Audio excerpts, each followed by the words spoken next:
Hai hai hai, anak kelas 5 hebat kota Surabaya. Berjumpa lagi dengan saya dalam program kesayangan kita, Belajar dari Rumah bersama Guruku. Anak-anak, bagaimana kabar kalian hari ini di rumah? Mudah-mudahan anak-anak dalam keadaan sehat, semangat, dan siap untuk belajar. Anak-anak, pada kesempatan hari ini saya Halim Sugeng Prayitno dari SDN Ujung 13 akan menemani anak-anak belajar dari rumah selama kurang lebih 30 menit ke depan. Masih dalam pembelajaran tematik kelas 5 tema 2, subtema 3, pembelajaran 3 dan 4. Saya berharap setelah pembelajaran anak-anak dapat menjelaskan akibat dari masyarakat yang tidak bertanggung jawab atas sampah dan juga dapat menjelaskan cara menghargai usaha ekonomi orang lain. Kayaknya ada yang kurang ini. Oh iya anak-anak, hari ini kalian nanti akan ditemani oleh anak-anak hebat kelas 5 dari SDN Ujung 13. Halo anak-anak SDN Ujung 13, lambaikan tangan kalian. Halo. Iya, luar biasa. Alhamdulillah, iya. Rupa-rupanya anak-anak kelas 5 sudah terhubung langsung di layar Zoom kita hari ini. Baiklah anak-anak, sebelum kita mulai pembelajaran, marilah kita bersama-sama berdoa terlebih dahulu agar pembelajaran kita hari ini berjalan dengan baik dan dapat bermanfaat untuk kalian semuanya di rumah. Untuk berdoa, saya mohon kepada Ananda Neron. Tolong Ananda Neron angkat tangannya dulu. Neron. Iya. Oh, Kak Andika. Andika bisa memimpin? Andika bisa memimpin? Ya, ayo Andika. Dipimpin ya, teman-teman.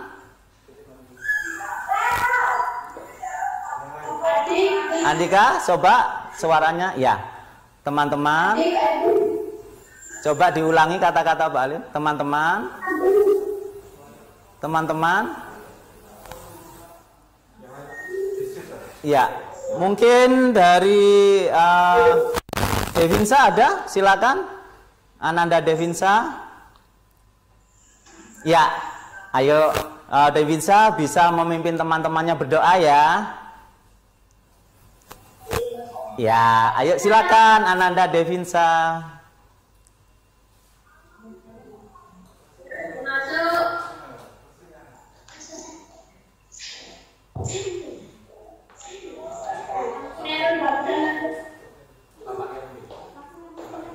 Ya, baiklah anak-anak, supaya tidak terlalu lama, berdoa akan saya pimpin sendiri ya.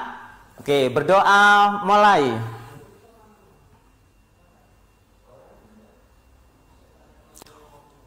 Berdoa selesai. Baik anak-anak, sebelum pembelajaran kita mulai, kita bernyanyi dulu yuk. Lagu ini kita nyanyikan dengan lagu seperti lagu Lihat Kebunku. Ya, lihat di layar kaca anak-anak semua. Bersama-sama ya pada hitungan ketiga. 1, 2, 3. Lihat rumahku selalu bersih, hijau dan asri, bunga warna-warni. Setiap hari ku sapu sendiri, kuman bakteri semuanya pergi. Nah anak-anak, kalau anak-anak lihat di sebelah teks lagu ada gambar rumahnya Pak Halim. Rumah Pak Halim kalau kalian perhatikan gambarnya terlihat bersih, asri, dan menyenangkan. Sehingga kita betah berlama-lama di sana. Coba anak-anak bayangkan, rumah yang begitu bagus seperti itu terdapat sampah. Apa yang terjadi? Tentu menimbulkan kesan yang jorok ya, atau kotor. Kotor itu biasanya ditimbulkan oleh sampah yang ada di sekitar rumah kalian. Apa itu sampah anak-anak? Sampah adalah barang atau benda yang sudah pernah kita pakai atau pernah kita gunakan. Ya. Barang tersebut biasanya berbahan macam-macam. Dari bahan apa saja bisa. Ya.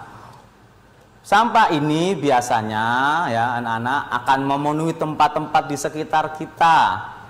Ya, tetapi bukan berarti sampah tersebut sepenuhnya dapat kita buang, karena ada beberapa sampah yang dapat kita manfaatkan. Secara garis besar, sampah dapat dibagi menjadi dua golongan besar ya, kelompok besar. Yang pertama adalah sampah organik, yaitu sampah yang berasal dari makhluk hidup. Dan yang kedua adalah sampah anorganik. Anak-anak, sampah organik biasanya ada di sekitar rumah kita, yaitu ada sisa makanan ya, atau makanan yang sudah basi ya, atau tumbuhan bahkan hewan mati. Sedangkan sampah anorganik biasanya memiliki sifat dia tidak mudah terurai ya, seperti karet, besi ya, tembok yang telah runtuh itu bisa menjadi sampah juga. Anak-anak, dari semua sampah yang ada ya, akan terlihat bahwa ada sampah yang selalu menimbulkan dampak negatif ya. Dampak negatif sampah itu dibagi menjadi tiga. Yang pertama, dapat mencemari lingkungan. Pencemaran lingkungan biasanya terjadi dan terlihat dari kualitas air di sekitar tempat sampah. Yang kedua adalah dapat menimbulkan penyakit, baik itu penyakit kulit ataupun penyakit yang lain. Dan yang ketiga adalah mengganggu keindahan di sekitar kita. Jadi begitu anak-anak, dampak negatif ini sangat banyak kita temui di sekitar kita. Karena itu sebelum kita masuk ke segmen selanjutnya, mari kita berpisah sejenak. Masih bersama dalam program kesayangan kita, Belajar dari Rumah Bersama Guruku. Hai anak-anak hebat kota Surabaya. Bertemu lagi kita dalam program kesayangan kita, Belajar dari Rumah Bersama Guruku. Anak-anak, sebelum kita mulai, ada sebuah kata-kata dari Pak Halim.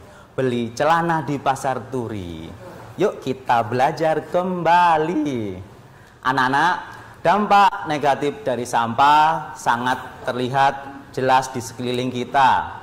Karena itu, untuk membantu sampah itu dapat dimanfaatkan, maka kita biasanya melihat ada orang yang dekat dengan sampah, mengorek-ngorek sampah. Sampah yang ada di sekitar kita biasanya akan dipilah dan dipilih oleh orang tersebut, yaitu pemulung. Anak-anak tahu apa itu pemulung? Ada yang tahu apa itu pemulung? Boleh angkat tangannya? Siapa yang tahu apa itu? Ya, silakan Rozak. Iya. Ada yang tahu? Silakan Rozak, apa itu pemulung, Nak? Silakan. Ya. Silakan. Tahu apa itu pemulung? Oh iya, orang yang biasanya di tempat sampah ya. Iya, tepuk tangan dulu dong anak-anak sekalian. Iya, anak-anak, pemulung adalah orang yang biasanya memungut dan mengumpulkan barang bekas atau sampah yang dapat didaur ulang. Nah, mereka inilah yang biasanya membantu kita ya, sehingga sampah tidak terlalu menumpuk atau merusak lingkungan. Barang bekas yang biasanya dipilih oleh pemulung tidak semua barang-barang atau sampah ya, Tapi ada barang-barang tertentu yang diambil oleh mereka. Barang apakah tersebut? Yang pertama adalah botol bekas atau gelas plastik dari minuman. Biasanya mereka mengambil itu karena memiliki nilai jual yang cukup lumayan. Yang kedua adalah kertas atau karton atau koran. Bahan dari kertas ini biasanya dapat didaur ulang menjadi bungkus makanan dan lain-lain. Dan yang ketiga yaitu dari kaleng. Baik itu kaleng minuman ataupun kaleng dari makanan ya, seperti sarden ya dan lain-lain. Yang keempat adalah bahan dari plastik. Ya, biasanya barang-barang ini jika sudah kita buang akan diambil oleh pemulung untuk selanjutnya dapat dimanfaatkan kembali. Ya, anak-anak, contoh barang bekas yang dapat nanti akan saya tunjukkan kepada anak-anak. Barang ini merupakan barang yang diolah dari barang-barang bekas, ya, didaur ulang dari barang yang sudah tidak digunakan lagi. Kalau anak-anak perhatikan di mejanya Pak Halim, di sini Pak Halim sudah menyiapkan ya contoh benda-benda yang diolah dari barang-barang bekas. Yang pertama, ya, barang bekas berupa botol. Mungkin anak-anak ada yang tahu kira-kira ini untuk apa? Kira-kira untuk apa ini? Ada yang tahu siapa? Iya, silakan langsung jawab saja. Minum. Oh, untuk minum. Untuk minum. Oh, untuk minum itu botolnya, Nak, ya. Tapi ini sudah didaur ulang sama Pak Halim menjadi, lihat, perhatikan, jadi apa ya ini? Lah, anak-anak tahu tempat apa ini? Ini adalah tempat menyimpan pensil, pulpen, atau alat-alat. Iya, betul, tempat pensil. Luar biasa. Ini barang pertama. Barang kedua, kalau anak-anak perhatikan di sini. Nah, ini bahan ini terbuat dari kardus, ya, terbuat dari kertas.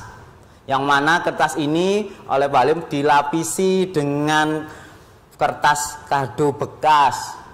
Kemudian diberi lubang di tengahnya, ditempeli sedikit hiasan. Kira-kira anak-anak tahu apakah benda ini? Ada yang tahu? Boleh angkat tangan. Iya, betul. Ini adalah figura. Di sini Pak Halim memberi contoh ada foto keluarga, ya, yang dapat Pak Halim letakkan pada figura ini. Iya, bagaimana anak-anak hasilnya? Cukup lucu kan? Imut kan? Ini adalah contoh kedua dari Pak Halim. Yang ketiga, anak-anak pasti tahu ini adalah kaleng minuman, ya. Ini adalah kaleng minuman. Kaleng ini oleh Pak Halim diberi lubang, ya. Kemudian lubang tersebut akan Pak Halim isi dengan tanah, ya, diisi dengan tanah sampai penuh. Kemudian Pak Halim akan mengambil beberapa bibit tanaman seperti tanaman bunga, kemudian akan Pak Halim tancapkan pada kaleng tersebut. Nah, kaleng bekas ini akhirnya menjadi sebuah, ada yang tahu menjadi apa ini? Betul, menjadi pot. Iya, anak-anak bisa membuatnya 2, 3, atau bahkan 10 kaleng yang dapat digunakan untuk menjadi pot. Iya, luar biasa. Anak-anak, dari semua barang bekas yang sudah ditunjukkan oleh Pak Halim, seperti yang pertama tadi apa anak-anak? Tempat pensil. Iya. Yang kedua tadi apa? Figura. Yang ketiga adalah pot bunga. Ya, saya berharap suatu hari nanti kita dapat bertemu kembali dan kita mencoba membuat dan memanfaatkan barang bekas yang tersedia.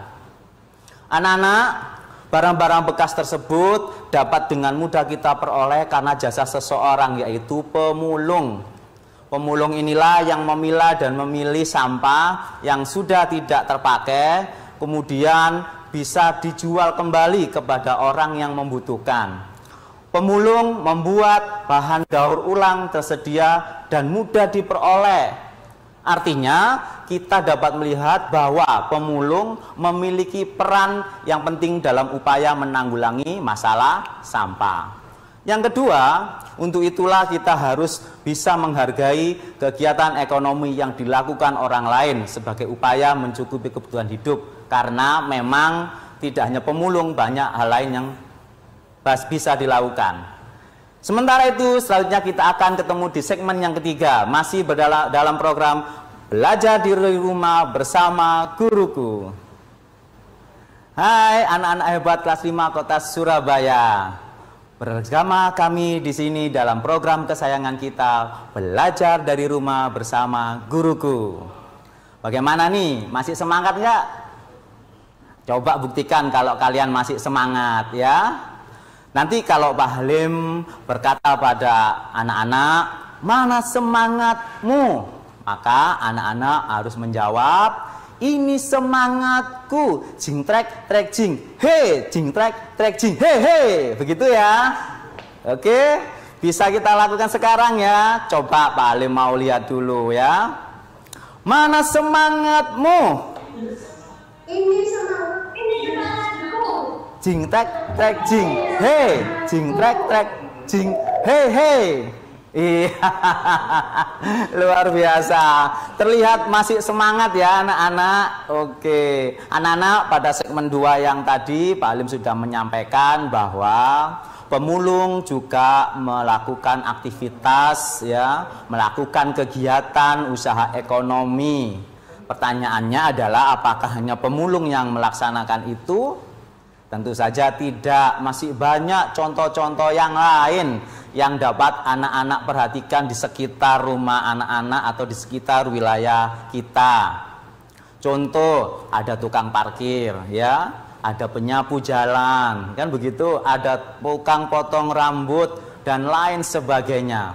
Mereka melakukan kegiatan usaha ekonomi demi mencukupi kebutuhan hidupnya. Untuk itu kita harus menghargai apa yang sudah mereka lakukan. Karena apa yang mereka lakukan sebenarnya sudah memberikan jasa kepada kita secara tidak langsung ataupun secara langsung. Mungkin dari anak-anak ada yang rambutnya terlalu panjang, maka bisa minta tolong tukang cukur. Disitulah letak bagaimana kita dapat menghargai usaha ekonomi dari orang lain. Terus bagaimana secara umum cara kita menghargai usaha ekonomi orang lain? Perhatikan, yang pertama ya, perhatikan yang pertama, kita harus bisa menumbuhkan persaingan usaha yang sehat dalam kegiatan ekonomi. Maksudnya apa? Begini anak-anak, pemulung tidak hanya dilakukan oleh satu orang, tetapi dilakukan oleh banyak orang. Begitu juga dengan profesi yang lain. Ya, kegiatan ekonomi inilah yang harus tetap kita jaga, saling menumbuhkan persaingan yang sehat. Mungkin wilayahnya tidak bersamaan, bisa di tempat lain, sehingga dapat membantu orang lain lebih banyak lagi. Yang kedua, menghormati usaha ekonomi orang lain dengan tidak iri atas keberhasilan orang lain. Jika kita lihat, ketika orang-orang berhadapan dengan barang-barang bekas, biasanya mereka berpikir, sudah tidak ada gunanya. Eits, jangan seperti itu.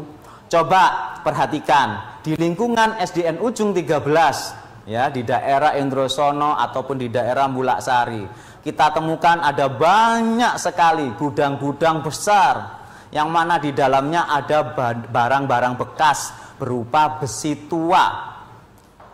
Pak Halim pernah bertemu dengan salah satu orang yang mengelola besi tua. Pak Halim sempat bertanya, Bapak, apakah tidak rugi Bapak mengumpulkan barang-barang bekas? Beliau menjawab bahwa tidak rugi sama sekali. Kenapa? Karena ternyata anak-anak dalam 1 bulan Bapak mampu mengumpulkan berton-ton besi tua, dan ketika dijual ke pabrik yang membutuhkan besi tua atau di pengolahan besi tua, mereka bisa menerima bisa 60-50 juta setiap bulan. Tuh, bayangkan, luar biasa bukan? Walaupun barang itu remeh, bekas, tapi bisa mencukupi kebutuhan hidupnya. Yang ketiga, anak-anak, menjunjung tinggi setiap jenis pekerjaan yang dilakukan orang lain. Contoh tadi ada pemulung, dan contoh yang lainnya ada tukang cukur, tukang sapu, dan lain-lain. Bahkan orang jual jajan yang di sekitar rumah kita pun itu merupakan salah satu contoh positif ya kegiatan ekonomi dari orang lain. Yang keempat adalah meneladani keberhasilan orang lain dengan meniru sikap positif dari orang tersebut. Jika ada orang sukses karena dia berusaha keras, mengumpulkan dari yang sedikit menjadi banyak dan menghasilkan uang yang banyak juga, maka kita patut untuk mengikuti atau meniru dari apa yang dia lakukan. Sikap positif apa yang biasanya kita tiru? Yang pertama adalah sikap positif jujur, ya. Jadi kita sebagai orang yang punya usaha, kita dapat mendapatkan kepercayaan dari orang lain dengan sikap jujur kita. Yang kedua adalah harus telaten, tidak mudah putus asa, ya.